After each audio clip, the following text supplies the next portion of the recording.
I'm Brian Tyler. I'm the composer for Transformers Prime.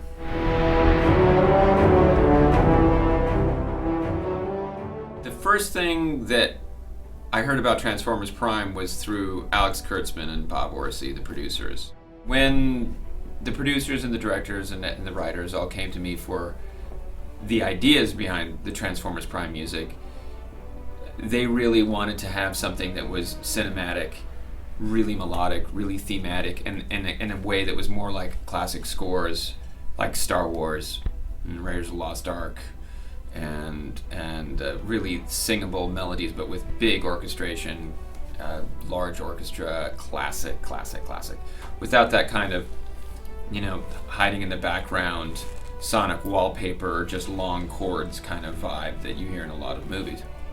So I was like, right, this sounds cool, but in order to do this, we can't do this with synthesizers. We don't want to do samples.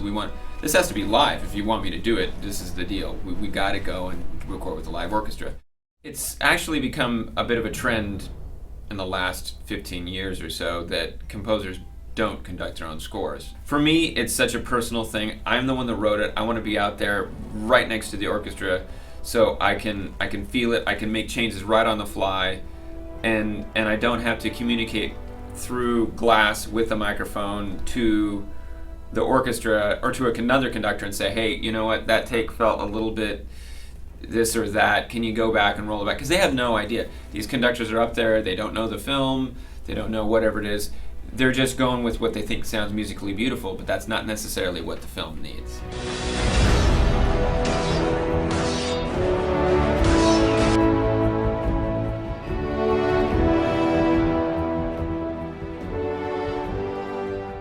My favorite part of the process is probably just sitting down and coming up with the initial themes, because it's the dawn of discovery on any project. But on this, for instance, it was just really cool I know these characters. I grew up with these characters. I watched the original show, and to be able to kind of say, okay, I have to kind of forget all I know about it, but reinvent this and come up with these themes for these characters. This is pretty cool. There's a process that went on with the initial 5 episodes, which was kind of acted as a movie. That was all scored to picture. And then I also created this library of music for all the themes, for all the different characters, and different action sequences, and different suspense sequences, and all these different variations on things that are used in the show and edited in. There is a bed of instrumentation that is live, that has been recorded. And the great thing about that is that it is prohibitively expensive to record orchestra for, a series every week. It would be impossible. So that's why we front loaded it with really going for it as if it were a movie. So we're able to have high quality the whole time.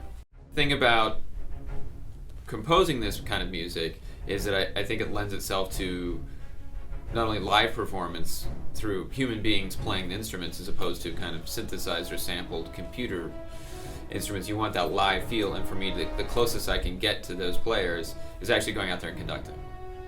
And so that's why, and I grew up watching John Williams conduct, and I thought it was just cool. So, but really, it's the most immediate way to connect with the orchestra. I'm right there. I can quickly change, course if the piece is going one way or the other.